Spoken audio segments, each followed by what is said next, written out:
Good morning students, welcome to SMV classes mathematics. तो काफ़ी लंबा समय हो गया है जब हमने लेक्चर 07 छोड़ा था और रिलेशंस कंप्लीट करवाए थे। हम पढ़ रहे थे क्लास 12 का पहला चैप्टर रिलेशंस एंड फंक्शंस और ये है लेक्चर 08। तो रिलेशंस हम कंप्लीट कर चुके हैं और इस लेक्चर से ऑफिशियली हम फंक्शंस स्टार्ट करने वाले हैं। पहले लेक्चर यानी कि 8 और 9 दो लेक्चर या हो सकता है 3 लेक्चर्स में क्लास 11 के कुछ फंक्शंस हैं जो कंसेप्ट है क्लास 11th में हमने पढ़ा था फंक्शंस का, उसको रिवाइज करवाऊंगा। उसी के बाद हम क्लास 12th के फंक्शंस की तरफ आगे बढ़ेंगे। ठीक है बेटा, तो ये टॉपिक डाल लीजिए, revision of functions from class 11th। अब देखिए थोड़ा सा मैं पैटर्न में चेंज कर रहा हूँ। पहले क्या होता था कि मैं वीडियो में साथ साथ लिखा करता था नोट्स और आप उसको नोट किया करते थे। उस पर काफ़ी टाइम लगता था क्योंकि थ्योरी काफ़ी ज़्यादा है मैथ्स में और मैं पूरे नोट्स बनवा रहा हूँ प्रॉपर, जैसा कि मैं ऑफलाइन क्लासेस में करवाता हूँ। सेम वही कंटेंट है, तो आप लोगों को काफ़ी टाइम लगेगा, वीडियो अननेसेसरी काफ़ी लंबे हो जाते हैं। अंत में फिर मैं यही कहता हूँ कि वीडियो को पॉज करके नोट कर लो और मुझे समझाना होता है, और लिखते लिखते मैं वैसे भी कुछ नहीं समझाता हूँ। तो मैंने ये सोचा है कि इस बार से मैं वैसा ही करूँगा। हमारा मैजिक करेंगे, चुटकी वाला, चुटकी बजाती पूरे के पूरे नोट्स यहाँ पर आ जाएंगे और मैं उनको समझा दूंगा। ठीक है, फिर आप वीडियो पॉज करके नोट कर लेना, तो मेरा जो लिखने का टाइम है वो बच जाएगा और वीडियो ज़्यादा लंबा नहीं बनेगा। ठीक है, तो चलिए स्टार्ट करते हैं हम क्लास 11th के फंक्शंस। और तो फ्रेंड्स, आई होप अब आप लोगों को दिख रहे होंगे नोट्स। ठीक है, तो चलिए शुरू करते हैं। फंक्शन की जब हम शुरुआत करते हैं तो सबसे पहले ये बताना बहुत ज़रूरी है कि फंक्शन कुछ नहीं है बट एक स्पेशल काइंड का रिलेशन है। सर इसका क्या मतलब हुआ? इसका मतलब ये होता है कि सारे जो रिलेशन है ना, सारे जो रिलेशन किसी सेट ए से सेट बी में जो बन सकते हैं, उन्हीं में से कुछ स्पेशल टाइप के रिलेशंस को हम फंक्शन कहते हैं। किन स्पेशल टाइप के फंक्शंस को, रिलेशंस को हम फंक्शन कहेंगे, उसके लिए कंडीशंस नीचे लिखी हुई हैं। ठीक है, इसका एक मतलब ये भी निकलता है जो मैं आगे लिखवाऊंगा अभी आने के बाद कंक्लूजन्स में, कि सारे के सारे जो फंक्शन है वो रिलेशन होते हैं। ऑब्वियसली स्पेशल काइंड के रिलेशन है, लेकिन सारे रिलेशन जो है वो फंक्शन नहीं होंगे। कुछ रिलेशन को ही हम फंक्शन बोलेंगे और कुछ को नहीं बोलेंगे। तो देखते हैं किन को बोलते हैं किन को नहीं बोलते हैं। कुछ एग्जाम्पल्स भी दिखेंगे, भी बताऊंगा। A relation f from a set A to set B is said to be a function if every element of set has one and only one image in the set B। और फिर बाद में आते हैं, पहले इस definition की चर्चा करते हैं। हमने कहा कि सेट ए से सेट बी में कई सारे रिलेशन बन सकते हैं। सर कितने बन सकते हैं? 2 की power n a cross b। अगर आप भूल गए तो याद दिला दूं कि अगर a के अंदर n एलिमेंट्स हैं, b के अंदर m एलिमेंट्स हैं, तो n of a cross b के अंदर कितने एलिमेंट्स होंगे? mn। तो a से b तक नंबर ऑफ रिलेशन कितने बन सकते हैं? 2 की पावर mn, यानी कि 2 की power n a cross b। इतने रिलेशन मिल सकते हैं आपको। इन रिलेशन में से कुछ गिनती के ही फंक्शंस होंगे, वो बता दूंगा कितने फंक्शंस होते हैं अभी जब हम आगे बात करेंगे। तो कह रहे हैं कि उस फंक्शन, उस रिलेशन को फंक्शन तब कहेंगे जब उसका हर एलिमेंट जो कि सेट ए में लाई करता हो। एग्जाम्पल के तौर पे यहाँ पर सेट ए में कितने एलिमेंट है? सर 3। बी में कितने हैं? 2। सेट बी की बात हम कभी करते ही नहीं है फंक्शन में। हम कहते हैं कि सेट ए के हर एलिमेंट का, पहली बात तो क्या बोला? एवरी एलिमेंट, हर एलिमेंट का सेट बी के अंदर एक ही इमेज हो। यहाँ आते हैं वापस इस डेफिनेशन पे। सर 2 कंडीशन बताई है उसने, ठीक है, इसलिए और लगा के 2 लिखी भी है हमने। पहली कंडीशन है कि सेट ए के सारे एलिमेंट का कोई रिलेशन होना चाहिए, एवरी एलिमेंट। दूसरी जो बात है, अंडरलाइन कर सकते हो आप चाहो तो, दूसरी बात है कि ओनली वन इमेज, केवल हर एलिमेंट की एक ही इमेज होनी चाहिए। यहाँ मैंने लिखा है नॉट अ फंक्शन। पहला रीजन ही सेटिस्फाई हो रहा है, सारे एलिमेंट सर 3 की वो इमेज ही नहीं है ना, 3 रिलेटेड ही नहीं है किसी के साथ, इसलिए फंक्शन नहीं है। दूसरी definition, a function f from a non-empty set A to non-empty set B is a rule or method which associates elements of set A to elements of set B such that, दो बातें। पहला, all element of set A are associated to element in set B। सारे element associated होने चाहिए। अगर कोई element रह गया सेट A का तो फिर वो फंक्शन नहीं रहेगा। अगर ये सेटिस्फाई होगी तो हम दूसरी कंडीशन देखेंगे कि all element of set A is associated to a unique element in set B. ये जो वर्ड है ना यूनिक, ये बहुत इंपॉर्टेंट है। यूनिक का मतलब होता है कि जो इमेज होगी ना उसकी बी में वो एक ही होगी। ऐसा नहीं कि ए जो 1 है वो बी से भी एसोसिएटेड है, सी से भी एसोसिएटेड है। समझ में आया? अब इसमें एक पार्शियलिटी वाली बात यह है कि आपने सारी बात पहले सेट के बारे में करी, लेकिन जिस पे आपका रिलेशन डिफाइंड है सेट बी, उसके बारे में कोई बात नहीं करी। तो ये पार्शियलिटी है तो है, सेट बी की हमें कोई ज़रूरत नहीं होती। मतलब सर सेट बी के एलिमेंट अगर कोई रह गए हैं, यानी कि सारे कवर जैसे ए में नहीं होते, तो हम बोलते हैं फंक्शन नहीं है। सेट बी का अगर कोई एलिमेंट रह गया, जैसा कि एग्जाम्पल नंबर 4 देखेंगे आप, 1 और 2 रह गए, 1 और 3 रह गए, उसका कोई, वो किसी की इमेज है ही नहीं, फिर भी फंक्शन है। समझ में आया? तो सेट बी की हम कोई बात नहीं करते हैं। यानी कि अगर कोई स्मॉल ए बिलोंग करता है ए में, यानी कि ए में लाई सेट ए में लाई करने वाले हर एलिमेंट के लिए एक हमेशा बी दूसरे सेट में होता ही होता है, such that A comma B F में लाई करे। यानी कि अगर आपका ए से बी में कोई फंक्शन डिफाइन है तो ए के हर एलिमेंट का बी में कोई ना कोई इमेज होगा। समझ में आया? और इस कंडीशन के अकॉर्डिंग, इस कंडीशन की दूसरी कंडीशन के अकॉर्डिंग आपकी दो इमेज नहीं हो सकती। तो यानी कि अगर आपका ए कोमा बी एफ में लाई करता है और ए कोमा सी एफ में लाई करता है, यानी कि ए वन बी के साथ एसोसिएटेड है और वही वन सी के साथ भी एसोसिएटेड है, तो वो फंक्शन ही नहीं होगा। लेकिन अगर आप कह रहे हो कि फंक्शन है और ऐसा है, तो फिर वो एक ही कंडीशन हो सकती है कि बी और सी आपस में इक्वल हो। बताता हूँ क्या कहना चाह रहा हूँ। ये एग्जाम्पल समझ में आया? दूसरा देखो सर, पहली कंडीशन सारे के सारे एलिमेंट एसोसिएटेड हैं, दूसरी कंडीशन सबकी एक ही इमेज है, तो फंक्शन हो गया। तीसरी कंडीशन ये यहाँ पर अभी ये बात करेंगे हम। भाई यहाँ पर सारे एलिमेंट एसोसिएटेड तो हैं, लेकिन आप ध्यान से देखो बी कॉमा वन भी एक फंक्शन है और बी कॉमा टू भी एक फंक्शन है। और हम कह चुके हैं कि अगर बी कॉमा वन और बी कॉमा टू है तो वो तभी हो सकता है जब वन टू के बराबर हो। लेकिन सर यहाँ तो ऐसा नहीं है, वन और टू तो अलग एलिमेंट है, तो यानी कि आपके बी की दो इमेज हो गई, बी के दो एसोसिएशन हो गए, और ऐसा पॉसिबल नहीं है। आपका कोई यूनिक एसोसिएशन ही होना चाहिए, चाहे सब लोगों का एक के साथ ही हो। जैसा कि अगले एग्जाम्पल में है, तीनों का एसोसिएशन है और तीनों का एक के साथ है, कोई दिक्कत नहीं है, ठीक है। लेकिन अगर आपका किसी भी एलिमेंट का अलग अलग एसोसिएशन हो गए दूसरे सेट के अंदर, तो फिर आप फंक्शन नहीं कहलाएंगे। वैसे ही नीचे वाले पे आ जाते हैं। यहाँ पर फंक्शन नहीं होने की पहली वजह यह है, एक ही वजह है कि आपका जो डी है उसका कोई एसोसिएशन है ही नहीं। फंक्शन में पहले सेट में कोई एलिमेंट नहीं बचना चाहिए, चाहे दूसरे में बच जाए चलेगा, ठीक है। जैसा कि हम यहाँ भी देखेंगे, सेकंड बच गया, सेकंड किसी की भी इमेज नहीं है, ए की इमेज वन है, बी की इमेज भी वन है और सी की इमेज क्या है 3, तो हम क्या बोलेंगे, ये भी एक फंक्शन होगा। अब मैं जो ये कह रहा हूँ कि इमेज वगैरह क्या होती है, अभी अब मैं आगे आपको लिखवाऊंगा, ठीक है। तो आई होप ये आपने क्लास 11 में पढ़े हुए हैं फंक्शंस, यही डेफिनेशन हुआ करती थी। दोबारा रिवाइज कर लेते हैं एक बार कि relation from set A to set B is said to be a function if every element of set A is one and only one image in the set B. तो कोई एक से ज़्यादा इमेज नहीं होनी चाहिए और आपके पहले वाले सेट में से कोई भी एलिमेंट खाली नहीं रहना चाहिए। तो जल्दी से वीडियो को पॉज करो और नोट कर लो, काफ़ी इफेक्टिव है तरीका, है ना। तो आई होप नोट कर लिया होगा। तो चलिए, जैसे ही आपने नोट करा हम दूसरे पार्ट पे आते हैं। तो ये कुछ 3 पॉइंट्स हैं जो हमने फंक्शंस के ऊपर बनाए हैं। पहला पॉइंट बिल्कुल सेम है जो फंक्शन की डेफिनेशन है, उसी को थोड़ा और सिंप्लीफाइड फॉर्म में समझाता है कि a non empty subset of A cross B is a function from A to B if each element of A appears in some ordered pair in F and no two ordered pairs in F have the same first element। भाई इसका बहुत simple सा meaning है कि अगर A cross B का कोई subset है, ऑब्वियसली A क्रॉस B के सबसेट को हम क्या बोलते हैं, कोई रिलेशन, उसमें से कोई स्पेशल रिलेशन है, वही फंक्शन होगा। तो A क्रॉस B का कोई सबसेट है और वो फंक्शन है, ऐसा कि हमने कहा। तो सर आप ये बात समझ लें कि अगर A में n एलिमेंट्स हैं तो आपको कम से कम n ऑर्डर्ड पेयर्स तो मिलेंगे। क्यों? क्योंकि हर एलिमेंट किसी ना किसी एलिमेंट के साथ एसोसिएटेड होगा। m के मान लो b के m एलिमेंट्स हैं, ठीक है, 1 2 3 डॉट डॉट डॉट m, और इसके हैं 1 2 3 डॉट डॉट डॉट n। इन सबका किसी ना किसी के साथ तो रिलेशन हो सकता है, सबका एक के साथ ही हो जाए, बट सबके अपने अपने रिलेशंस होंगे, सबके अपने अपने एसोसिएशन होंगे। तो कम से कम आपको n ऑर्डर्ड पेयर मिलेंगे और उन ऑर्डर्ड पेयर के अंदर भी कम से कम क्या n ही मिलेंगे।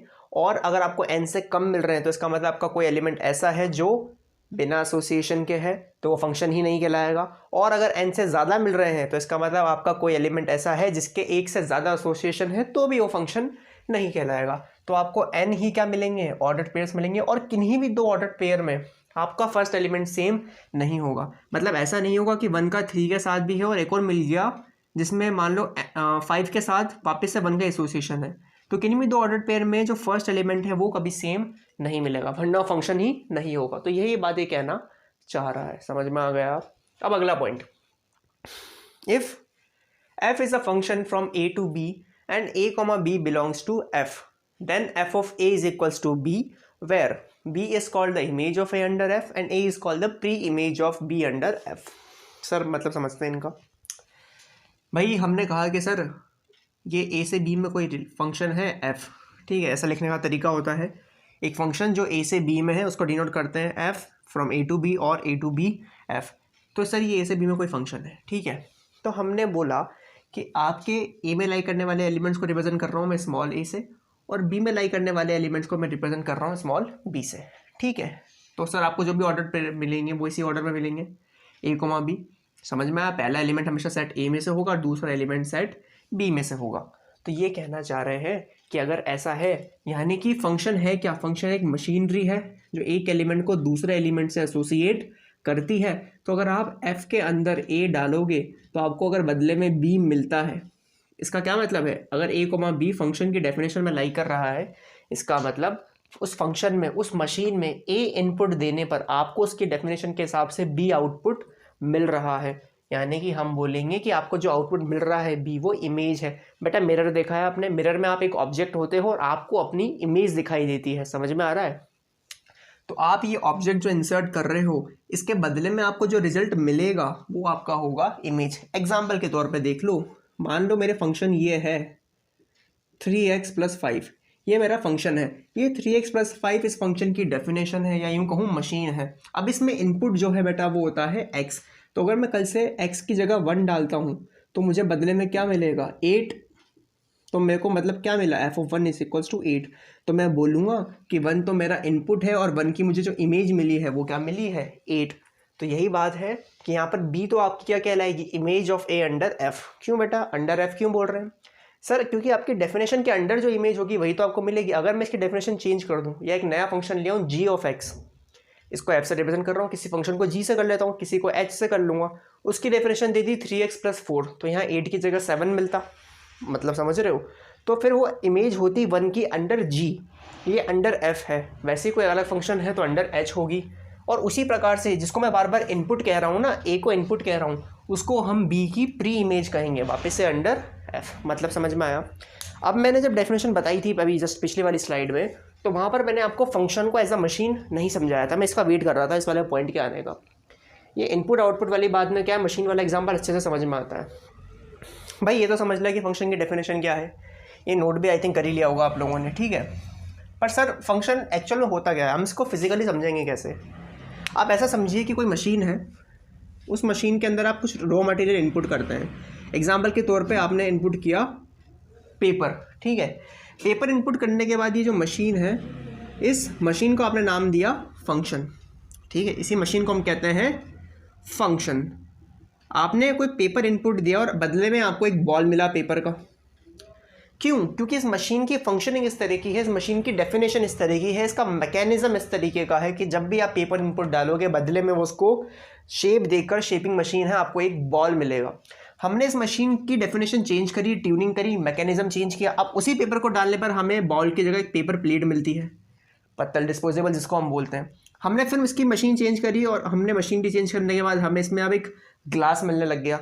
तो मतलब समझ रहे हो, आपकी फंक्शन की डेफिनेशन जो भी होगी उसी के हिसाब से आपका इनपुट और आउटपुट तय होगा। क्यों सर? इनपुट आउटपुट तो चलो तय हो गया, आपने बोला कि मशीन की डेफिनेशन है, आउटपुट तय हो गया, इनपुट कैसे तय करोगे? मैंने कहा एक बात बताओ बेटा, मशीन का मुंह इतना सा है तो उसमें पेपर के अलावा मैं बोलूँ पत्थर डाल दोगे क्या? नहीं। मशीन इनपुट क्या लेगी वो भी वो डिसाइड करती है। एग्जाम्पल लेके दिखाओ सर। मैंने कहा देखो, मैंने लिख दिया यह फंक्शन डिफाइंड है, स्क्वायर रूट फंक्शन बोलते हैं इसको। मुझे बस बताओ इनपुट तो चलो, आउटपुट क्या होगा पहले तो ये देखते हैं। क्या ये आपको बदले में क्या देगा? सर रूट के अंदर है 1 डालूँ, 3 डालूँ, 4 डालूँ, रूट नंबर्स देगा। मिनिमम 0 दे सकता है, मैक्सिमम पॉजिटिव रूट देगा। चलो ठीक है। मैंने कहा बेटा आउटपुट के बाद में करेंगे, उसको रेंज बोलते हैं, पढ़ाऊँगा अभी। इनपुट जिसको हम डोमेन बोलेंगे अभी थोड़ी देर में, जो इनपुट कर रहा हूँ मैं इसको डोमेन बोलेंगे। आप मुझे बताओ क्या x सारे नंबर्स हो सकते हैं? आपने बोला नहीं सर, स्क्वायर रूट फंक्शन की डेफिनेशन ही यही होती है कि आपका जो x है वो > 0 होना चाहिए, क्योंकि रूट के अंदर नेगेटिव नंबर डिफाइन ही नहीं है, जिसे हम इमेजिनरी नंबर कहते हैं। क्लास 11 का चैप्टर नंबर 5, ठीक है। तो आपकी इस मशीन की डेफिनेशन ऐसी थी कि उसने अपना इनपुट खुद डिसाइड कर लिया। तो आप फंक्शन को हमेशा एज अ मशीन समझा करो, जिसमें आप कुछ इनपुट देते हैं और कुछ आउटपुट आपको मिलता है। और अगर एक बार आपने फंक्शन की डेफिनेशन यानी कि मशीन का मैकेनिज्म सेट कर दिया तो आपको आउटपुट आप जो उसका आउटपुट होगा उसको आप क्या कर सकते हो, पहले से ही पता लगा सकते हो। जैसे कि मैंने इसकी डेफिनेशन दी थी 3x + 5, तो मैं यहाँ पर कुछ भी डालूँ, मुझे पहले वो जो मेरी मशीन पहले क्या करेगी, उसको 3 से मल्टीप्लाई करेगी, उसमें 5 ऐड करके मुझे आउटपुट दे देगी। तो यही फंक्शन और उसकी डेफिनेशन होती है। तो जल्दी से पॉज करेंगे वीडियो को और नोट कर लेंगे। सो आई होप नोट कर लिया होगा। तो फिर हम अगला स्टार्ट करते हैं, ठीक है। तो आई होप आपको दिखाई देने लग गया होगा कि मैंने क्या लिखा है। एक नोट है जो अभी तक हमने फंक्शंस में पढ़ा है उसके बारे में। पहला पॉइंट ये है कि every function is a relation but every relation is not a function. Clearly मैं बता चुका हूँ कि कौन से रिलेशन फंक्शन होते हैं। ऐसा रिलेशन जिसमें पहले सेट के सारे एलिमेंट का कुछ ना कुछ एसोसिएशन हो, और दूसरी कंडीशन कि उनका जो भी एसोसिएशन हो वो यूनिक हो। ऐसा नहीं हो कि एक एलिमेंट की 2 इमेज हो या 3 इमेज हो, उसकी एक ही इमेज होनी चाहिए। चाहे ऐसा हो जाए कि सारे के सारे पहले एलिमेंट्स की एक ही इमेज हो बी में, ये भी चलेगा, लेकिन उनकी एक से ज़्यादा इमेज नहीं होनी चाहिए। दूसरा इसमें जो पॉइंट है वो ये है कि total number of functions from set A to set B is equal to N B की पावर एन ए। सर क्या मतलब है कि भाई मान लो पहले सेट में 3 एलिमेंट है, दूसरे सेट में 4 एलिमेंट है। तो सबसे पहले तो ये बताओ कि ए से बी में रिलेशन कितने बन सकते हैं। आपने बोला कि अगर रिलेशन की बात करूँ ए से बी के अंदर तो वो क्या होंगे, 2 की power N of A cross B. पहले के लेक्चर में बता चुका हूँ, यानी कि 2 की पावर 3 इंटू 4 यानी कि 2 की पावर 12। इतने तो रिलेशन बन सकते हैं। अब इनमें से फंक्शंस कितने होंगे, अभी मैंने लिखवाया एन बी की पावर एन ऑफ ए यानी कि 4 की पावर 3, यानी कि इसको लिख सकते हैं 2 की पावर 6। तो आप देख पा रहे हैं 2 की पावर 12 रिलेशन है, और उसमें से जो आपको फंक्शंस मिलेंगे वो कितने मिल सकते हैं, मैक्सिमम 2 की पावर 6। सर ये आया कहाँ से, बड़ा आसान होता है, मेरे को याद था पूछ सकते हो इसलिए बता देता हूँ पहले ही। भाई जो आपका एलिमेंट ए है, मान लो उसमें अभी की तौर पर देता हूँ 3 एलिमेंट है, A1 A2 A3, और जो बी है उसमें B1 B2 B3 और B4 4 एलिमेंट है। मुझे एक बात बताओ, परम्यूटेशन कॉम्बिनेशन पढ़ा हुआ है आपने क्लास 11th में। पहले इस सेट के लिए कितने ऑप्शन है, आपने बोला 4। दूसरे एलिमेंट के लिए फिर कितने ऑप्शन है, आपने बोला वापस से 4। क्यों सर, अगर ए का B1 के साथ हो गया तो A2 का भी B1 के साथ हो सकता है। मैंने कहा बिल्कुल हो सकता है, बता तो चुका हूँ। और A3 के लिए भी कितने ऑप्शन है, 4। तो एक्चुअल में total number of relation function कितने बन सकते हैं, 4 इंटू 4 इंटू 4 यानी कि 4 की पावर 3। समझ में आया। तो वैसे ही मान लो अगर ए के अंदर n एलिमेंट्स हैं और बी के अंदर m एलिमेंट्स हैं, तो हर एलिमेंट के लिए कितने ऑप्शन अवेलेबल होंगे, बार बार m। तो n into N sorry m into M into M into M multiply होता जाएगा कितनी बार, n टाइम्स। तो m की पावर n नहीं हो जाएगा। तो वैसे ही एन बी की पावर n ऑफ a। तो ये बता कर सकते हैं।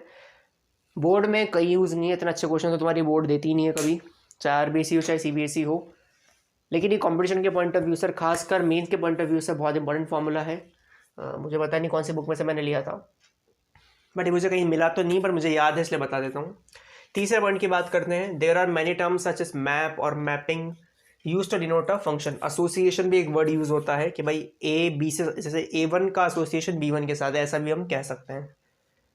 तो अगर हमने लिखा है फंक्शन ए से बी में है या ए से बी में कोई फंक्शन डिफाइन है, तो उसको पढ़ेंगे कैसे। हम पढ़ेंगे कि that F is a function from A to B, जैसे R is a relation from A to B हम पढ़ते थे, F is a function from A to B. अब ये मैप और मैपिंग वर्ड को कैसे पढ़ेंगे, तो इसको पढ़ेंगे F maps A to B. बच्चों आप अगर सोच रहे हो तो आप बिल्कुल सही सोच रहे हो। जो एक्चुअल में नक्शा होता है जिसको मैप वर्ड बोलते हैं, ये उसी से रिलेटेड है। मान लो आपके मैप में ए कोई लोकेशन है और बी दूसरी लोकेशन है, तो आपका मैप क्या करता है, उसको अलग अलग रास्तों से जोड़ने की कोशिश करता है। ये भी वैसा ही कर रहा है। एक फंक्शन को हमने वहीं से हमने वर्ड लिया है। एक फंक्शन क्या करता है, मैप करता है ए को बी से। मैप्स मतलब जोड़ना, तो ए को बी से जोड़ना एक फंक्शन का काम है। अब अगेन क्योंकि ए से बी तक कई रास्ते हो सकते हैं, तो ए को बी से जोड़ने के लिए भी कई तरह के फंक्शन डिफाइन हो सकते हैं। समझ में आया बच्चों। जल्दी से पॉज करो और नोट कर लो।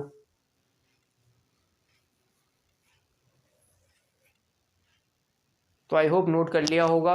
हम देखेंगे 3 2 और 1। तो आई होप अब आप लोगों को दिखने लग गए होंगे। ये हमारा नया टॉपिक है, इसी के अंदर डोमेन, को domain and range of a function. ये भी क्लास 11th का टॉपिक है हमारा, सब 11th का चल रहा है अभी तक इस लेक्चर में। तो हम ये देखेंगे कि फंक्शन की डोमेन क्या होती है, जिसको मैं बार बार इनपुट कह रहा था अभी। रेंज क्या होती है, जिसे मैं सेट ऑफ आउटपुट्स कह रहा था। और को डोमेन क्या होती है, को डोमेन वो सेट होता है जिसमें से आपका रेंज निकलता है। ठीक है, उसके बारे में बात करते हैं।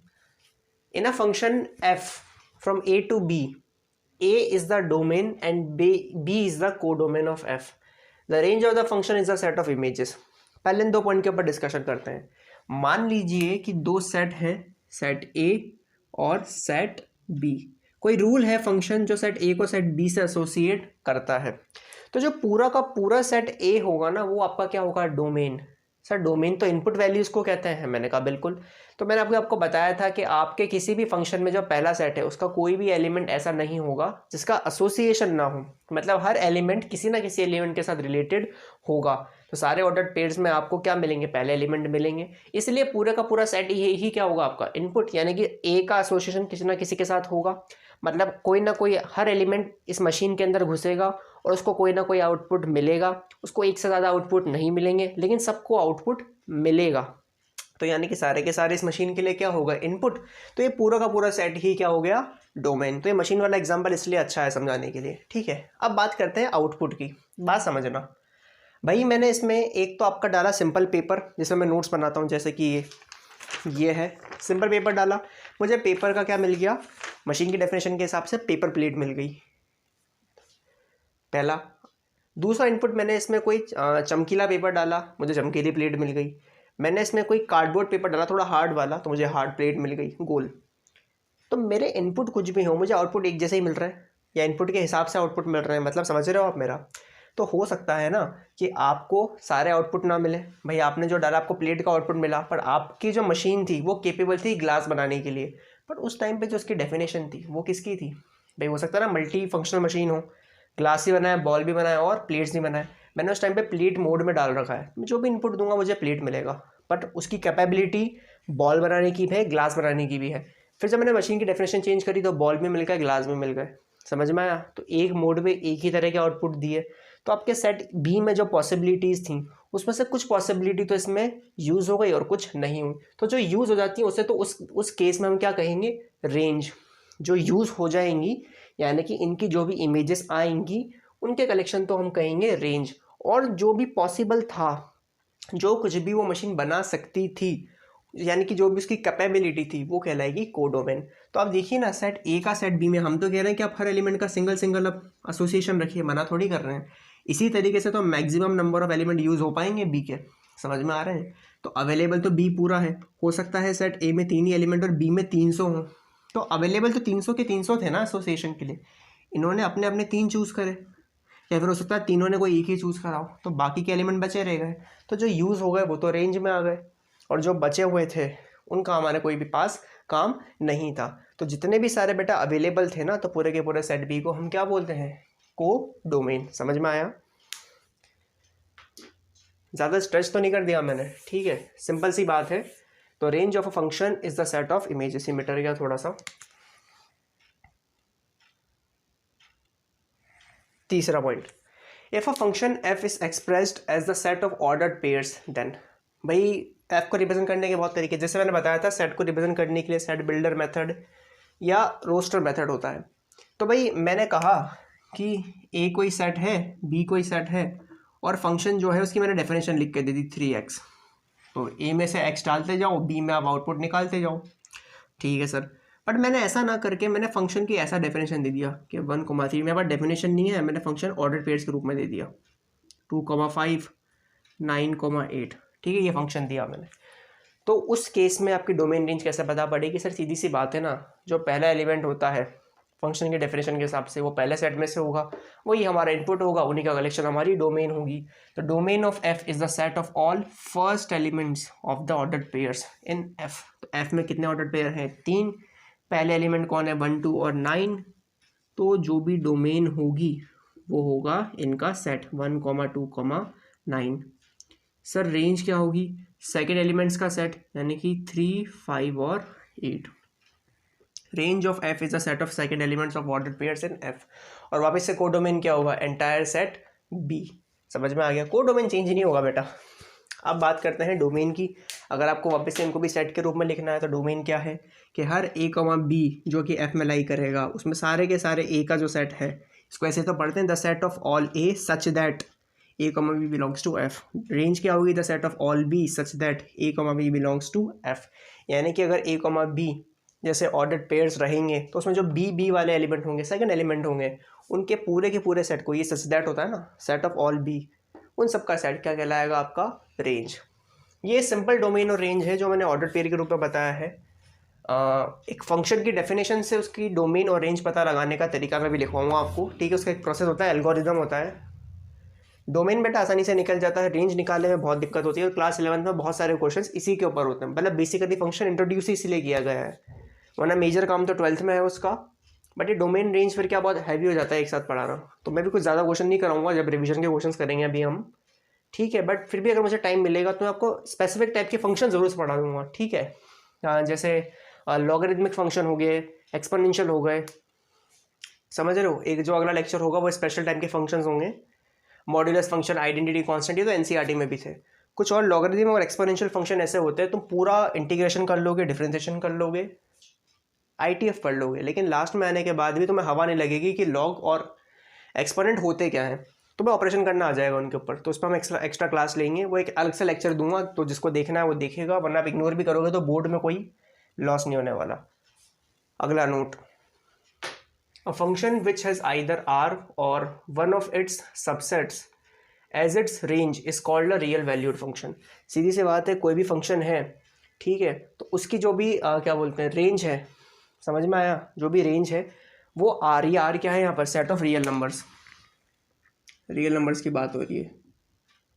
तो सर अगर उसकी रेंज या तो रियल नंबर है या उसी का कोई सबसेट है तो फंक्शन रियल वैल्यूड कहलाएगा। मतलब कि उसकी जो रेंज है, उसकी जो इमेजेस है, उसकी जो डेफिनेशन है, वो किस में एसोसिएशन दे रही है, या तो डायरेक्ट रियल नंबर्स में या उसी के किसी सबसेट में। जैसे अभी ये है, ये रियल नंबर का एक सबसेट है 358, तो अगर आपके फंक्शन की जो भी इमेज है, मतलब उसमें इनपुट डालने में आपका जो भी आउटपुट है वो रियल नंबर में ही अगर आ रहा है तो आपका फंक्शन रियल वैल्यूड फंक्शन है। और इस हिसाब से दुनिया के लगभग 99.99% फंक्शंस रियल वैल्यूड होंगे। क्यों बेटा, आपका आउटपुट रियल नंबर ही हो सकता है, और आपको पता है नंबर सिस्टम जो है वो दो पार्ट में डिवाइड होता है, रियल और इमेजिनरी।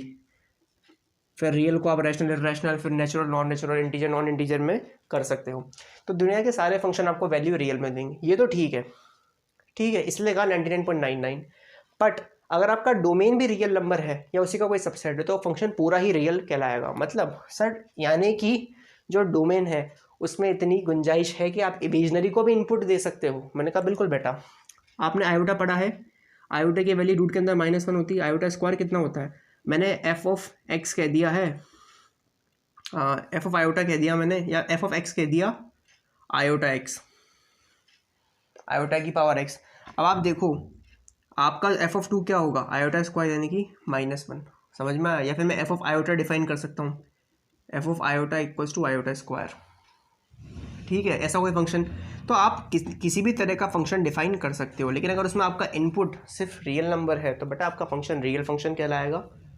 और इनपुट कुछ भी हो, अगर आउटपुट रियल है तो वो रियल वैल्यूड फंक्शन कहलाएगा। रियल वैल्यूड इसीलिए कह रहे हैं कि उसकी वैल्यू आपको रियल नंबर में मिलेगी, और इसको रियल फंक्शन इसलिए कह रहे हैं कि आप जो इनपुट दोगे वो भी रियल दोगे। समझ में, अगर ये कन्फ्यूजिंग लग रहा है तो कोई दिक्कत वाली बात नहीं है, इसका कोई यूज़ नहीं आने वाला, बट एनसीईआरटी में था तो मैंने सोचा लिख देता हूँ। आगे जाके आप जब आगे की हायर मैथमेटिक्स पढ़ोगे, अगर कॉलेज में प्रोबेबली कॉम्प्लेक्स एनालिसिस में, तो आप पढ़ोगे वहाँ पर इमेजनरी फंक्शंस भी होते हैं, ठीक है। तो वहाँ पर फिर ये चीज़ बहुत वैल्यू करती है कि आपका डोमेन क्या है, क्योंकि अगर आपका डोमेन आयोटा में है बेटा तो फिर वो तो इमेजनरी हो गया। तो आपका डोमेन अगर रियल नंबर में है ही नहीं तो फिर आपका फंक्शन रियल फंक्शन कैसे कहलाएगा। समझ में आई बात, तो जल्दी से नोट कर लो। तो आई होप नोट कर लिया होगा, 3, 2 और 1। सो आई होप कि आप लोगों को अभी दिखने लग गया होगा वापस से, ठीक है। तो हम पढ़ने वाले हैं अब अलजेब्रा ऑफ फंक्शंस और इक्वल फंक्शन, ये भी दोनों क्लास 11 के टॉपिक हैं। अलजेब्रा ऑफ फंक्शन ये कहते हैं कि अगर दो फंक्शन हैं जो x से r पे डिफाइंड है, एफ बी और जी बी दोनों x से r पे डिफाइंड है, ये दो सेट हैं, तो इनके कुछ अलजेब्रिक ऑपरेशन आपस में हो सकते हैं। 4 ही अलजेब्रिक ऑपरेशन होते हैं हमारी मैथमेटिक्स में, addition, subtraction, multiplication and division. तो f plus G of x यानी कि combined f plus G of x क्या होगा, F x plus G x. यानी कि इन दोनों फंक्शंस की जो भी डेफिनेशन है, मान लो एफ एक्स है एक्स स्क्वायर और जी एक्स है साइन ऑफ एक्स, तो x square plus sign of x, तो दोनों का एल्जेब्रिक सम ही इनका क्या होगा, एडिशन। इनका एल्जेब्रिक डिफरेंस ही क्या होगा, इनका सब्ट्रैक्शन। इनका मल्टीप्लिकेशन ही क्या होगा, कॉमन मल्टीप्लिकेशन, और F by G of x क्या होगा, F x upon G x, जहाँ पर आपका जो भी इनपुट होगा वो पहले ही सेट में लाई करेगा क्योंकि डोमेन आपका पहला ही सेट होता है। लास्ट वाले पॉइंट में आपका जो जी एक्स है वो कभी ज़ीरो नहीं हो सकता, क्योंकि आपको पता है कि अगर डिनोमिनेटर में किसी फ्रैक्शन के ज़ीरो आ जाए तो पूरा का पूरा एक्सप्रेशन ही क्या हो जाता है, नॉट डिफाइंड। समझ में आया सर? इसका इसी पॉइंट की वजह से हमने 2 पॉइंट नीचे लिखे हैं, मतलब समझ रहे हो, यानी कि जी एक्स कभी ज़ीरो नहीं हो सकता। तो जी एक्स कभी ज़ीरो नहीं होगा तो आपका जो एक्स है आप वह कभी नहीं रख पाओगे, वो एक्स आप कभी इनपुट नहीं दोगे जिस पे आपका जी एक्स ज़ीरो होता है। और अगर आप एक्स की मान लो एक्स इक्वल्स टू 3 पे आपका जी एक्स ज़ीरो होता है तो आपका डोमेन में 3 हट आएगा, तो आपका जो एफ एक्स है ना इसमें भी आप कभी 3 इनपुट नहीं कर पाओगे। यानी कि वो जो कंडीशन है वो इस बेचारे की कंडीशन इस पर भी अप्लाई ज़बरदस्ती करनी पड़ेगी, क्योंकि अब एक बार आप जब आपने ऑपरेशन लगा दिया तो अब दोनों का जो डोमेन है वो कॉमन हो गया। तो अभी समझ में नहीं आ रही बात तो पढ़ो, समझ में आ जाएगी। The sum difference product in question are defined for real functions only on their common domain।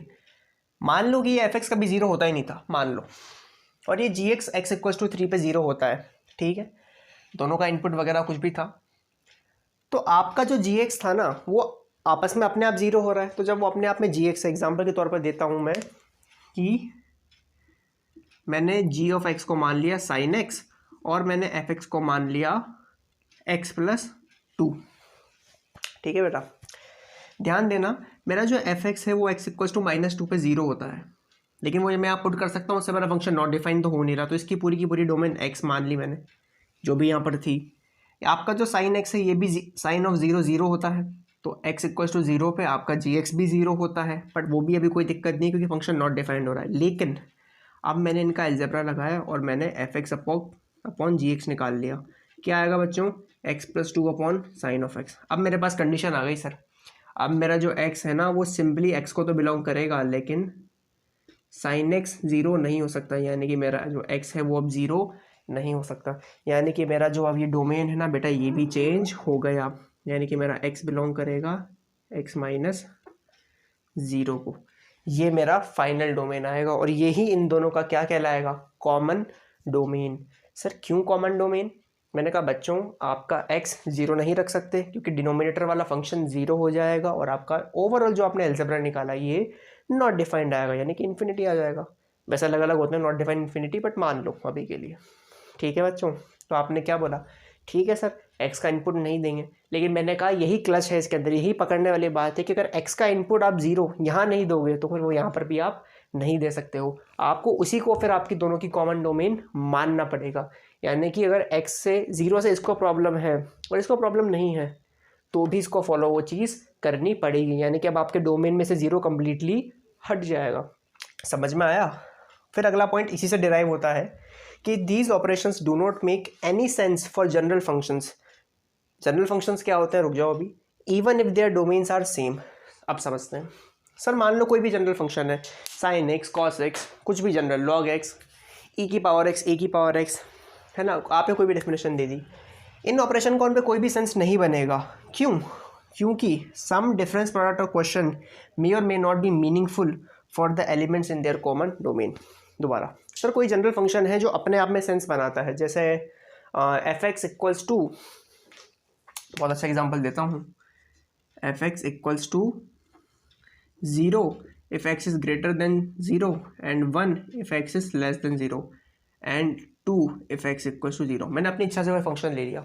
अब मेरी बात समझना ध्यान से बच्चों, ये जनरल फंक्शन है, अपने आप में भी सेंस बना रहा है। मैंने ऐसा ही कोई जी एक्स भी ले लिया, वो भी अभी अपने आप में सेंस बना रहा है। लेकिन मैंने कभी अगर एफ एक्स अपन जी एक्स ले लिया तो हो सकता है कि इन दोनों की डोमेन सेम होते हुए भी कोई भी सेंस ना बनाए। एग्जाम्पल के तौर पे ये अभी है ऐसा है और मैंने जी एक्स डिफाइन कर दिया 0 x ग्रेटर देन 0 के लिए, दोबारा समझना, और मैंने डिफाइन कर दिया 1 x less than equal to 0 के लिए। अब मैं इस फंक्शन का F x upon G x निकालना चाहता हूँ। निकाल लिया बच्चों मैंने, F x upon G x क्या आएगा बताओ मुझे, और मैंने इस पर कैप लगा दिया कि मेरे को x ग्रेटर देन 0 के लिए चाहिए। तो बच्चों ये 0 अपॉन 0 नहीं हो जाएगा, यानी कि x ग्रेटर देन 0 के लिए दोनों की डेफिनेशन क्या है, तो वही upon F x upon G x निकाला। मुझे बताओ 0.0 एक अनडिटर्मिनेंट टर्म होता है, लिमिट्स एंड डेरिवेटिव्स में पढ़ा होगा आपने, नहीं पढ़ा तो मैं भी कंटिन्यूटी और डिफरेंशिएबिलिटी में पढ़ा दूंगा। 7 अनडिटर्मिनेंट टर्म्स होती है मैथमेटिक्स में, जैसे 0 into 0, infinity into infinity, infinity upon infinity वगैरह वगैरह। तो ये एक अनडिटर्मिनेंट टर्म आई। मुझे बताओ एफ एक्स जी एक्स आपस में तो बड़ा सेंस बना रहे थे, लेकिन जैसे ही आपने इनका क्या निकाला, जनरल फंक्शंस का आपने कोई वो निकाला, डिवीजन क्वेश्चन निकाला, तो इनका सेंस बनना बंद हो गया। इसीलिए हम आपसे कहते हैं कि आपका हर फंक्शन हर अलजेब्रा को सेटिस्फाई करे ऐसा ज़रूरी नहीं है, और अगर कर भी रहा है तो वो कॉमन डोमेन के ऊपर करेगा। मतलब समझ रहे हो ना। अब देखो meaningful for the elements in their common domain, हमने एक बात कही थी कि अगर उनके डोमेन सेम भी है, दोनों एक्स ग्रेटर देन 0 पे डिफाइंड भी हैं, बट फिर भी हो सकता है कि वो कोई मीनिंग ना बनाए, इस फंक्शन का कोई सेंस नहीं निकल रहा है, तो ऐसा भी आपके साथ हो सकता है। ज़्यादा इंपॉर्टेंस देने वाली बात नहीं है, लेकिन क्या है, जब इस पर न्यूमेरिकल वो करोगे ना आप क्वेश्चंस, अभी मैं आपको कंपोजिट फंक्शन सिखाऊंगा जो आपके 12th का पार्ट है बेसिकली, वहाँ भी ये चीज़ होगी, समझ में आया। तो हो सकता है कि नहीं दो फंक्शन का कंपोजिट करने पर कोई सेंस ना निकल रहा हो, उनकी भी हम कॉमन डोमेन की वहाँ पर भी हम बात करेंगे। और इसके ऊपर बच्चों अगर आप सही में क्वेश्चंस करने जाओगे ना, तो बहुत प्यारे क्वेश्चन आते हैं, जेई एडवांस तक पे क्वेश्चन आते हैं, मेंस तो बहुत पीछे रहेगा। बहुत प्यारा टॉपिक है ये, बट अगेन कुछ क्वेश्चंस मैं कराऊंगा इसके ऊपर, और बाकी के फिर जो है वो तो क्लास 11th में करने थे आपको। इक्वल फंक्शंस की बात करते हैं। Two functions F and G are said to be equal if and only if. पहला पॉइंट, दोनों का डोमेन सेम है और दोनों का कोडोमेन सेम है। 2 पॉइंट तो सेम होने चाहिए। भाई आप फंक्शन को इक्वल कह रहे हो, तो आपके जो फंक्शंस हैं वो कहाँ से कहाँ डिफाइन होने चाहिए। सेट ए से सेट बी में अगर कोई फंक्शन हो रहा है तो दूसरा भी ए से बी में ही होना चाहिए। ये तो मिनिमम रिक्वायरमेंट है, ठीक है। आपके इनपुट सेम होने चाहिए और आपके आउटपुट की रेंज सेम होनी चाहिए। अब आपकी रेंज सेम आती नहीं आती, वो अभी आपको तीसरा पॉइंट वैसे ही बता देगा कि आपका हर पॉइंट पे, हर एक्स पे आपका एफ एक्स जी एक्स के बराबर होना चाहिए। एग्जाम्पल के तौर पे मान लो एफ एक्स की कुछ और डेफिनेशन है, जैसे कि 3x, और जी एक्स की कुछ डेफिनेशन है, वो है x²। मतलब समझ रहे हो। और मैंने कह दिया कि ये फंक्शन 3 से लेके और 9, 10 तक डिफाइन है, और मैंने कह दिया जी एक्स भी 3 से लेके यहाँ तक डिफाइन है। अब बच्चों ये इसलिए एग्जांपल लिए मैंने, इतने वेग एग्जांपल इसलिए लिए हैं क्योंकि इन दोनों की डेफिनेशन अलग है, और आपको जान के खुशी होगी कि फंक्शन इक्वल है। क्यों? पहली बात, दोनों की डोमेन सेम है, दोनों की कोडोमेन सेम है, और हर पॉइंट पे f(3) यहाँ पर क्या है 9, और g(3) भी क्या है 9। तो डोमेन के हर पॉइंट पे इनकी डेफिनेशन सेम है। तो आपको जान के खुशी होगी कि f(x) और g(x) इस पर्टिकुलर कंडीशन में, इन पर्टिकुलर सेट से इस पर्टिकुलर सेट तक इक्वल कहलाएगा। ये बहुत बच्चों को दिक्कत होती है, तो बता दूं, समझ में आ रहा है। वैसे ही हो सकता है कि g(x) भी x² हो, f(x) भी x² हो, लेकिन यहाँ कोई दिक्कत हो, इनपुट में दिक्कत हो, तो बच्चों फिर वो फंक्शन की डेफिनेशन सेम होते हुए भी इक्वल फंक्शन नहीं कहलाएंगे। यहाँ डेफिनेशन दोनों की अलग है, लेकिन क्योंकि हमने कंडीशन इस तरीके की बनाई है कि इन दोनों की जो डेफिनेशन है, थर्ड पॉइंट, वो सेटिस्फाई हो रहा है। पहले तो सेटिस्फाई करोगे, डेफिनेशन अलग होते हुए भी अगर तुमने इस पर दिमाग लगाया है, इनकी कॉमन डोमेन एसी ली है, तो तुम्हें देखना डेफिनेशन भी सेम मिल जाएगी। तो ये इक्वल फंक्शंस की कंडीशन होती है, डोमेन सेम हो, कोडोमेन सेम हो, और हर पॉइंट पे डेफिनेशन सेम होनी चाहिए, ठीक है। जल्दी से वीडियो को पॉज करेंगे और इसको नोट कर लेंगे। सो आई होप अभी तक आपने नोट कर लिया होगा। तो हम बढ़ते हैं आज के आखिरी टॉपिक की तरफ, फिर उसके बाद कुछ क्वेश्चंस करेंगे। 3, 2 और सो आई होप कि आप लोगों को अब दिखने लग गया होगा, ठीक है। तो हमारा आखिरी टॉपिक है आज का, finding domain and range of a function. बच्चों डोमेन और रेंज मैंने बता चुका हूँ कि क्या होता है, बट निकालते कैसे हैं ये बहुत इंपॉर्टेंट है, और क्लास 11th में इसके ऊपर बहुत अच्छे अच्छे क्वेश्चंस आपने किए होंगे। एनसीईआरटी में कुछ खास नहीं दिया होता, बट अगर आपने आर डी शर्मा या RS अग्रवाल कोई बुक उठाई है तो आपको पता होगा उसमें बहुत अच्छे लेवल के क्वेश्चन दिए हुए हैं, जिसमें सही में आप कंफ्यूज हो जाओगे रेंज निकालने कैसे। डोमेन निकालना कंपेरेटिवली बहुत आसान होता है, तो उस पर लिखा भी कम है, और इसीलिए रेंज निकालना थोड़ी मुश्किल है। तो हमने इसके ऊपर पूरा का पूरा एक एल्गोरिदम बताया है, पर ये भी पूरा नहीं है। क्वेश्चंस करने में बहुत कुछ आपको ऑन द स्पॉट क्वेश्चन के अकॉर्डिंग सोचना पड़ता है, कोई फिक्स मेथड नहीं होता, ठीक है। तो डोमेन निकालने का तरीका देखें कि domain of the real function f(x) is the set of all those real number. अब यहाँ आपको डेफिनेशन चेंज मिलेगी। अभी तक मैंने आपको फंक्शंस ऑर्डर्ड पेयर के रूप में पढ़ाए, तो डोमेन भी वैसे ही बताया कि set of all first elements. लेकिन अब आपकी जो बेटा फंक्शन है उससे कुछ ना कुछ डेफिनेशन होगी, है ना। हर फंक्शन आपको बच्चों वाला तो मिलेगा नहीं, तो जब फंक्शन की डेफिनेशन होगी तो उसके हिसाब से ही हमने डोमेन की डेफिनेशन को भी मॉडिफाई किया। That domain of real function F x, real function किन्हें कहते हैं जिनका इनपुट रियल नंबर में से आता है, is the set of all those real numbers for which the expression for fx or the formula for fx assumes real values only। यानी कि अगर आपके x रियल x रखने पर आपके फंक्शन जो भी आउटपुट दे रहा है वो अगर रियल है तो उन सारे x का कलेक्शन जिन जिन पे आपका फंक्शन रियल आउटपुट देता है उन सारे x के कलेक्शन को हम डोमेन कहेंगे। यानी कि आपका जो भी एक्सप्रेशन है या फॉर्मूला है एफ एक्स का, जो भी आपने अपना डेफिनेशन या मशीनरी बनाई हुई है, वो एक्स की रियल वैल्यू डालने पर एक्स की जिन जिन रियल वैल्यूज़ पे आपको रियल आउटपुट देगा। समझ में आ रहा है बेटा?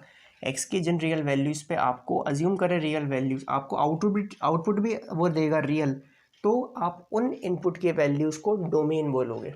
That is domain of F x is the set of all those real numbers for which F x is meaningful. यानी कि अगर एक्स डालने पर आपका एफ एक्स कुछ ऐसा आया जो रियल नंबर में है तो एक्स आपका डोमेन में था। मान लो एक्स डालने पर कुछ ऐसा आया कि आपका फंक्शन मीनिंगलेस हो गया तो फिर आपका वो एक्स डोमेन में नहीं होगा। Example, a real function F x describe by the general formula this assumes real values for x belong to R except at this.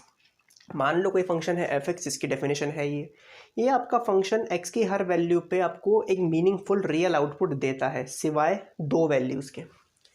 देखो +1 या -1 कुछ भी रखो, एक्स स्क्वायर क्या होगा 1, 1 - 1 क्या हो जाएगा 0। तो डिनोमिनेटर में 0 आते ही बेटा आपका फंक्शन क्या हो गया, नॉट डिफाइंड।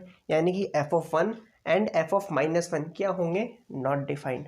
तो वो दोनों वैल्यूज़ आपकी डोमेन में नहीं होंगी, यही बात हमें कहनी है। Because denominator of this function becomes 0 at this, so domain of fx is the set of all real numbers। बाकी सारे इन दोनों के अलावा बाकी सारे रियल नंबर पे तो कुछ ना कुछ आउटपुट दे रहा है और जो भी आउटपुट दे रहा है वो रियल होगा। तो all real numbers other than -1, 1 and 1, that is domain क्या हो गई, सारे रियल नंबर माइनस ये दोनों वैल्यूज। यानी कि अगर आपका फंक्शन सही इनपुट देने पे सही आउटपुट दे रहा है तो वो सही इनपुट आपका डोमेन है, और सही इनपुट देने में आउटपुट गलत दे रहा है तो फिर वो सही इनपुट भी आपके डोमेन में लाई नहीं करेगा। बच्चों यहाँ पर -1 और 1 रियल वैल्यूज़ थी, सही इनपुट था, रियल नंबर में ही लाई करते हैं, लेकिन देने के बाद आउटपुट जो उसने दिया वो हमारे अकॉर्डेंस में नहीं था तो हमने उनको डोमेन से बाहर कर दिया। ये तो थी डोमेन की कहानी और ये सही में बहुत आसान होता है। ठीक है, स्टैंडर्ड फंक्शंस का डोमेन रेंज फिक्स होता है। बात आती है ऐसे ही फंक्शंस की रेंज के ऊपर। ठीक है, अब इसी फंक्शन की रेंज निकालने के लिए दूंगा ना बहुत मुश्किल हो जाएगा। रेंज क्या होगी, वापस इसकी डेफिनेशन भी मॉडिफाई करें। The range of a real function of a real variable is the set of all real values taken by F x at points in its domain. ये थोड़ा सा समझने वाली बात है, ठीक है, ध्यान से देखना। मान लो y is to F x कोई फंक्शन है और इसकी कोई डेफिनेशन है x में। ठीक है सर, x की जिन वैल्यूज़ पे आपका फंक्शन डिफाइंड है वो तो हो गई डोमेन x की वैल्यूज़। ठीक है, ख़त्म करो। अब थोड़ी देर के लिए उनको हटा के आप जो एफ एक्स है उसको y मान लो। ठीक है, आपने एफ एक्स को y माना तो मान लो आपका एफ एक्स है x², यानी कि अब आपका ये हो गया। ठीक है ना, आपने ऊपर माना था y को एफ एक्स माना और आपका एफ एक्स ये था तो y को एफ एक्स मानोगे तो y भी आपका x² हो गया। ठीक है, अब मैं यहाँ से x की वैल्यू निकालूँ तो क्या आएगा, √y। दोबारा समझना, तो डोमेन और रेंज जैसा हमारे टीचर ने हमें सिखाया था हम वैसा बता रहे हैं, तो बुकिश लैंग्वेज है तो मैं वैसा ही बता रहा हूँ। Collection of all the values of x where function is defined is called domain. दोबारा, collection of all the values of x where F of x is defined, वो तो हो गया डोमेन। रेंज सुनना, collection of all the values of y, collection of all the values of y for which x is defined। Sir x की values का collection जिस पर function defined है, x की वैल्यूज़ का कलेक्शन वो तो कहलाता है डोमेन, और y की वैल्यूज़ का कलेक्शन जिस पे आपका x डिफाइंड हो वो कहलाती है रेंज। यानी कि आपका फंक्शन जो भी आपका डोमेन डालने पे आपका फंक्शन जो भी वैल्यू देगा, जो भी आउटपुट देगा, उन सारे आउटपुट का कलेक्शन ही क्या कहलाएगा, आपका रेंज। यानी कि आपके अगर फंक्शन को हम इस तरीके से लिखें y मान के और x के लिए सॉल्व कर लें तो हम वो वाई देखेंगे जो यहाँ पर सेटिस्फाई हो रहे होंगे, वही आपके क्या होंगी, रेंज। मुझे पता है डेफिनेशन अभी भी क्लियर नहीं होगी, ये बुकिश लैंग्वेज है, इसलिए एल्गोरिथम से समझाना ज़्यादा आसान है, ठीक है। हमने कहा range of a real function of a real variable is the set of real values. तो ये तो मान लिया कि आपकी रेंज भी रियल होगी, जैसे डोमेन रियल थी, और वो रियल वैल्यूज़ होंगी एफ एक्स की, यानी कि कुल मिला के हम एफ एक्स क्या वैल्यू लेगा एक्स रखने पे उसमें इंटरेस्टेड है, तो इसको थोड़ी देर के लिए वाई मान लो ना बेटा। तो अगर आप एफ एक्स में इंटरेस्टेड हो तो अब आप किस में इंटरेस्टेड हो गए, वाई में। समझ में आया बेटा। तो एल्गोरिथम क्या है, सबसे पहला आपका फंक्शन जो भी था उसको वाई मान लो, ठीक है। फिर सेकंड स्टेप में क्या है, उस इक्वेशन को सॉल्व कर लो, y is equals to F x को एक्स के लिए इन टर्म्स ऑफ वाई। शुरुआत से समझाते हैं, जैसे एफ ऑफ एक्स था, मान लो थोड़ी देर के लिए एक्स क्यूब प्लस 5, ठीक है। पहला एल्गोरिथम की पहली स्टेप क्या कहती है कि इसको y is equals to F x मान लो, मान लिया। दूसरी स्टेप कहती है कि y is equals to F x था, यानी कि ये आ गया। अब आपका जो y है वो x की टर्म्स में लिख रहा है, वो चाहते हैं कि आप x को y की टर्म्स में लिखो, ठीक है सर, सॉल्व करते हैं। तो यहाँ से एक्स क्यूब आ गया y माइनस 5, और बच्चों x आ गया y माइनस 5 की होल पावर 1/3, ठीक है। ये सॉल्व कर लिया हमने, ठीक है बच्चों, सॉल्व कर लिया। Third, find the values of y for which the values of x obtained from this are real and in the domain of f। अब आप ये बताओ कुल मिला के कि अब y की मैं क्या क्या वैल्यू रख सकता हूँ जिससे कि मेरा जो x है वो रियल आए, ठीक है। तो यानी कि मैं y की जो भी वैल्यू यहाँ पर रख पाऊँगा जिससे कि मेरा फंक्शन डिफाइंड रहे, मीनिंगफुल रहे, वही वैल्यूज़ मेरी x की आएंगी। तो मैं उन्हीं y के वैल्यूज़ का जो मैं यहाँ रख सकता हूँ उन्हीं के कलेक्शन को मुझे रेंज कहना है। तो set of values of y obtained in step 3 is called range. अच्छा मुझे बताओ थोड़ी देर के लिए, यहाँ मैं y क्या रख सकता हूँ। सर आप दुनिया का कोई भी y यहाँ पर रख सकते हो, यहाँ पर आप y कोई भी रियल नंबर हो सकता है, यानी कि बेटा मेरा y कुछ भी रख सकता हूँ मैंने कहा हाँ सर, आपके हर रियल नंबर y पे आपका x डिफाइंड होगा। तो क्योंकि आपके y आप रियल नंबर में रख सकते हो तो आपकी रेंज क्या हो गई, सेट ऑफ रियल नंबर्स। समझ में आया। एग्जाम्पल और ले लेते हैं एक और। मान लो आपका फंक्शन सॉल्व करने पर x की वैल्यू आई 1/y², जो भी आपका फंक्शन था, ठीक है। तो यहाँ पर मैं y 0 नहीं रख सकता हूँ और सब कुछ रख सकता हूँ, क्योंकि y 0 रखने पे मेरा x नॉट डिफाइंड होगा। तो आपकी जो रेंज होगी वो क्या होगी, r-0। समझ में आ गई। अभी क्वेश्चन करेंगे इसके बाद थोड़ा समझ में आएगा, वहाँ और भी दिक्कतें आएंगी आपको कि यही एक तरीका नहीं होता। इसके बाद भी अगर आपको y की कोई वैल्यू मिल गई तो ज़रूरी नहीं है कि वो पक्की हो, फिर आपको वापस से फंक्शन देखना पड़ता है कि सही में ऐसा y आ भी सकता था या नहीं आ सकता था, वो कराऊंगा, है ना। तो ये एल्गोरिदम है पहला, y को एफ एक्स के बराबर मान लो, फिर आप x को y के टर्म से सॉल्व कर लो। आपको फंक्शन जो था वो y x के टर्म्स में दिया होगा बाय डिफ़ॉल्ट, आपको उल्टा करना है। सॉल्व करने के बाद देख लो कि आप क्या क्या y रख सकते हो जिसमें आपका x डिफाइंड रहे। जो भी आप y रख पा रहे हो वही आपकी रेंज होगी। तो दोबारा एक इजी डेफिनेशन बता दूं, collection of all the values of x where function is defined is called domain, and collection of all the values of y where x is defined is called range. ये official definition नहीं है, ठीक है, but हमारे teacher ने हमें सिखाई थी और उन्होंने ही अपने एक्सपीरियंस से बताई है, तो हमें तो कभी गलत लगी नहीं, अच्छी लगी, तो आपको ही बता देता हूँ मैं। तो जल्दी से जो भी लिखा है उसको नोट कर लें, फिर हम क्वेश्चन स्टार्ट करेंगे। ये आखिरी थ्योरी टॉपिक था आज के लिए, ठीक है। तो जिन भी लोगों ने नोट कर लिया तो क्वेश्चन नंबर 1 आप लोगों की स्क्रीन के ऊपर ये रहा। Which of the following relations are functions, give reasons if it is a function determine its domain and range. 3 आपको पॉइंट्स दिए हुए हैं। पहला point 2 1 5 1 8 1 11 1 14 1 17 1।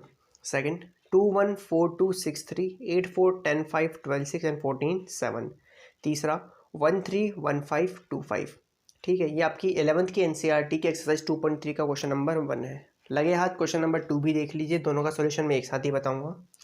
A function f is defined by f of x equals to 2x minus 5. Write down the values of f of 0, f of 7 and f of -3। ये आपकी 11th की NCERT exercise 2.3 का question number 3 है। तो जल्दी से board के ऊपर देखेंगे तो क्वेश्चन नंबर 1 और 2 के जो दोनों सॉल्यूशंस हैं वो आपको दिख गए होंगे अब, है ना। मैंने इसमें वापस लिखने में टाइम वेस्ट नहीं करा क्योंकि कुछ भी लिखने लायक था ही नहीं। आप लोगों को नोट करना है, कर सकते हैं। पहला क्वेश्चन आपसे पूछता था कि भाई आपको 3 अलग अलग पार्ट्स दिए हैं और 3 अलग तरह के रिलेशन दिए हुए हैं। ऑर्डर्ड पेयर के रूप में। पूछा गया है कि क्या दिया हुआ रिलेशन फंक्शन है, अगर है तो डोमेन और रेंज बताइए। तो हमने पहला फंक्शन देखा, एक इसका डायग्राम बना के देखा, हमने देखा सर कोई भी पहला एलिमेंट छूट नहीं रहा है ऑब्वियसली, और सबका जो भी है इमेज है वो यूनिक है, यानी कि कोई भी एलिमेंट की दो इमेज नहीं है। तो किन्हीं भी दो ऑर्डर्ड पेयर में पहले एलिमेंट सेम नहीं है, कहाँ से होंगे? दिख रहा है आपको कोई भी दो अलग ऑर्डर्ड पेयर जिसमें सेम एलिमेंट हो? नहीं। तो यानी कि ये जो रिलेशन है वो फंक्शन है। सर ये क्या बोल रहे हो ऑर्डर्ड पेयर में सेम एलिमेंट? मैंने कहा बेटा अगर दो अलग एलिमेंट में, दो अलग ऑर्डर्ड पेयर्स में सेम एलिमेंट है, 14 दो बार रिपीट हो रहा है और दोनों ऑर्डर पेयर अलग है, मतलब एक बार 14 के साथ 1 है और एक बार 14 के साथ कुछ और है, तो इसका मतलब क्या हुआ कि 14 दो लोगों के साथ एसोसिएट हो रहा है, दो एलिमेंट के साथ एसोसिएट हो रहा है, उसको हम फंक्शन नहीं मानते, इसलिए हम ये सब चेक कर रहे हैं। तो अब क्योंकि ये फंक्शन है तो डोमेन बताओ। मैंने कहा set of all first elements of ordered pairs, domain set of all second elements of ordered pairs, range. दूसरे क्वेश्चन पे आ जाते हैं। वापस से एक रिलेशन दिया है, हमने इसका विजुअल चार्ट बना के देखा, कोई भी एलिमेंट छूट नहीं रहा और किसी की भी एक से ज़्यादा इमेज नहीं है, तो किन्हीं भी दो ऑर्डर्ड पेयर में सेम फर्स्ट एलिमेंट नहीं है, तो यानी कि ये रिलेशन भी एक फंक्शन है। डोमेन ये हो गई और रेंज क्या हो गई? सारे के सारे इमेजेस का सेट। समझ में आया? आपकी कितनी इमेज थी? 1 2 3 4 5 6 7, 7 इमेज थी और ये 7 ही आपके क्या हो गई? रेंज हो गई। समझ में आया? Set of all second elements range, set of all first elements domain. तीसरा रिलेशन में देखते हैं। अब यहाँ वही बात हो गई, क्या हुआ कि किन्हीं दो ऑर्डर्ड पेयर में सेम फर्स्ट एलिमेंट मिल गया, यानी कि 1 3 के साथ भी एसोसिएट कर रहा है, 5 के साथ भी, तो ordered pairs 1 3 and 1 5 have same first element, या यूं कहूँ कि एलिमेंट 1 की दो इमेजेस हैं। समझ में आया?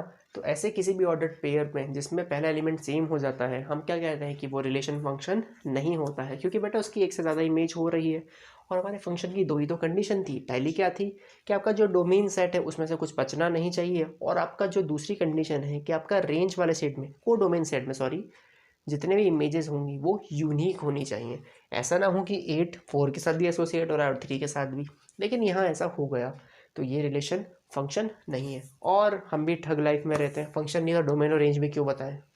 ठीक है, जानकारी के लिए बता दूं कि अगर रिलेशन के रूप में डोमेन और रेंज पूछता है तो वो होगी, डोमेन होगी 1,2 रिलेशन और रेंज होगी 3,5। ठीक है बेटा, set of 1,2 3,5 domain range, relation की फंक्शन की नहीं होगी। सॉल्यूशन 2 में आपसे कहा था, क्वेश्चन 2 में आपसे कहा था कि एक फंक्शन दिया हुआ है और इन तीनों पॉइंट्स पे इस फंक्शन की वैल्यू निकालिए। आपको बताया था कि फंक्शन को अगर मशीन मानोगे तो x आपका मशीन के अंदर इनपुट होगा, रॉ मटेरियल होगा। समझ में आया? फंक्शन की डेफिनेशन फिक्स है, रॉ मटेरियल जैसा डालोगे वैसा आपको आउटपुट मिलेगा डेफिनेशन के हिसाब से। अगर मशीन का काम है किसी चीज़ को चपटा करना, पेपर डालो चपटा हो जाएगा, पत्थर डालो चपटा, इंसान डालो वो भी चपटा। तो f(0) डालेंगे, समझ में आया? तो 2 of 0 -5 वैल्यू आ गई। f(7) डाला तो 7 सा 14 -5 9, -3 डाला तो -6 -5 -11। तो आई होप इन क्वेश्चंस में कराने लायक कुछ भी नहीं था। जल्दी से वीडियो को पॉज करेंगे और नोट कर लेंगे।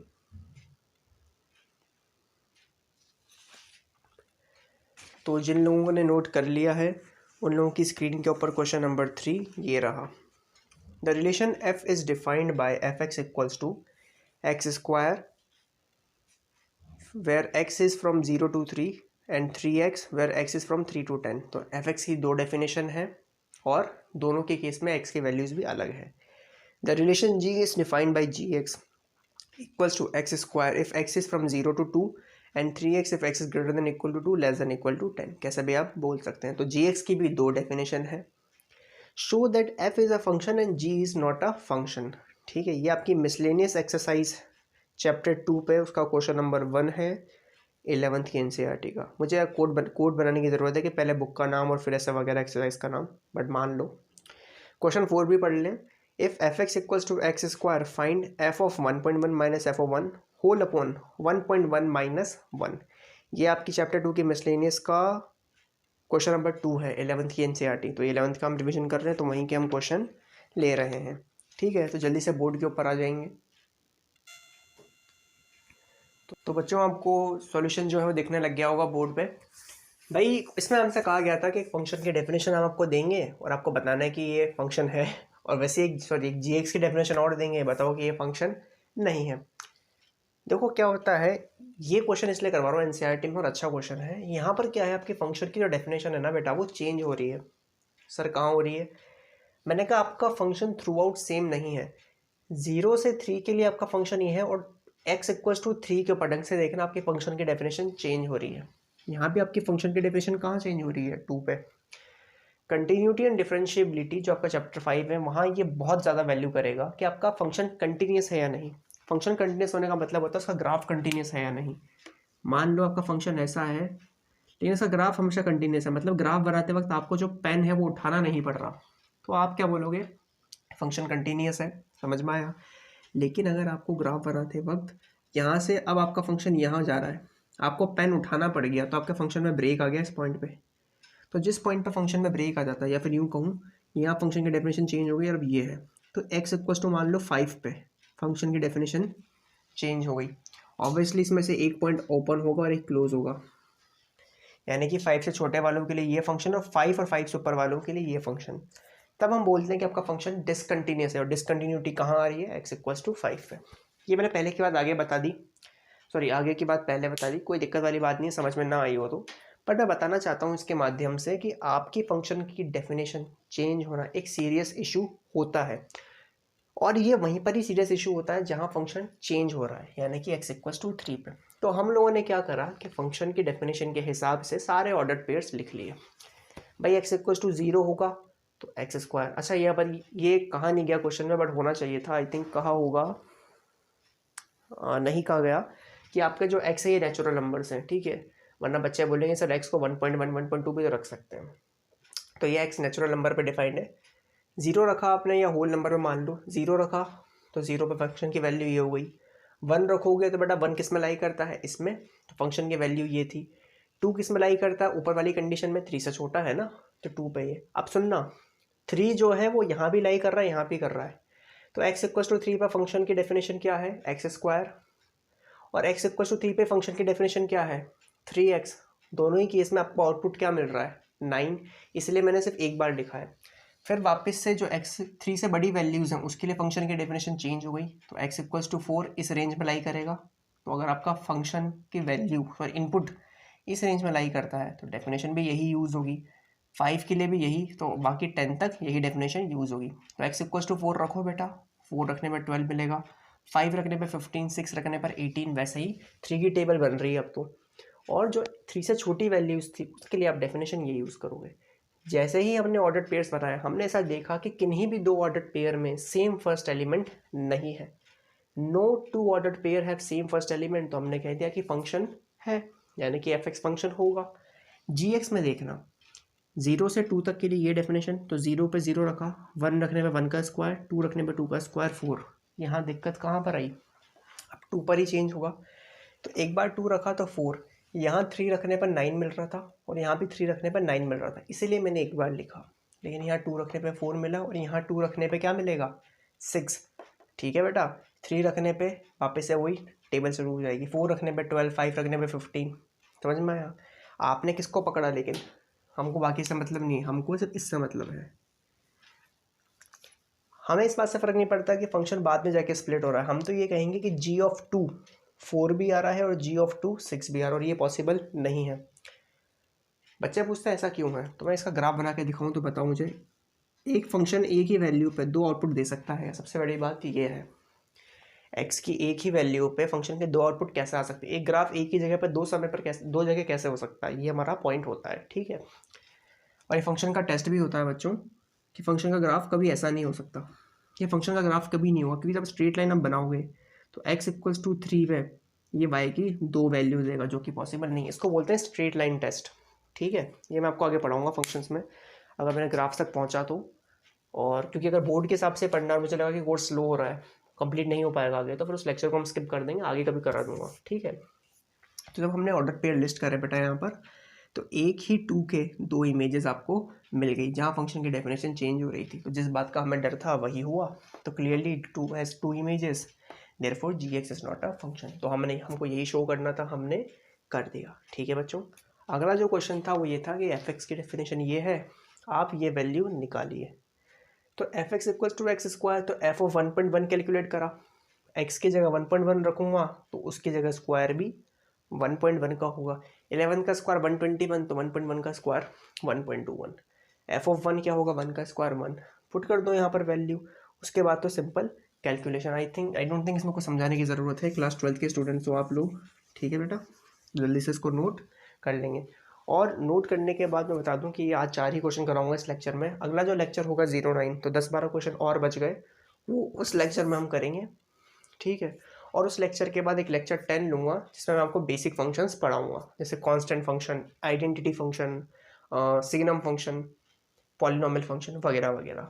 और एक इसके बाद एक लेक्चर नंबर 11 लेंगे हम, वो ऑप्शनल होगा, कुछ 15-20 मिनट के 2 लेक्चर होंगे 11 और 12, जिसमें मैं आपको लॉगरिदमिक फंक्शन, मॉड्यूलस फंक्शन और एक्सपोनेंशियल फंक्शन, ये तीनों फंक्शन, या हो सकता है एक ही ले लूँ, वो फंक्शन पढ़ाऊँगा। तीनों बहुत इंपॉर्टेंट होते हैं, बट बोर्ड के पॉइंट ऑफ व्यू से डीप में जाने की ज़रूरत नहीं है, बेसिक तो आप सब लोगों ने पढ़ा ही हुआ है, तो वो लेक्चर ऑप्शनल होगा, स्किप कर सकते हो आप, और अगर पढ़ लेते हो तो बहुत ही बढ़िया है। फिर लेक्चर 12 से आई थिंक अपन कंटिन्यू करेंगे क्लास 12 के फंक्शंस। तो इस मंथ में आई थिंक नवंबर, हाँ 30 नवंबर से पहले पहले आपका मैं रिलेशन ऑफ फंक्शंस कंप्लीट करा दूंगा। बाइनरी ऑपरेशन आपके बोर्ड में आ भी नहीं रहा है, तो वो भी कराने का सेंस होगा भी नहीं, ठीक है। तो वीडियो को जल्दी से ख़त्म कर लेंगे हम, पहले आप नोट कर लो, तो 3, 2 और 1। सो आई होप नोट हो गया होगा। तो ये वीडियो अंत तक देखने के लिए आप लोगों का धन्यवाद। जय हिंद, वंदे मातरम।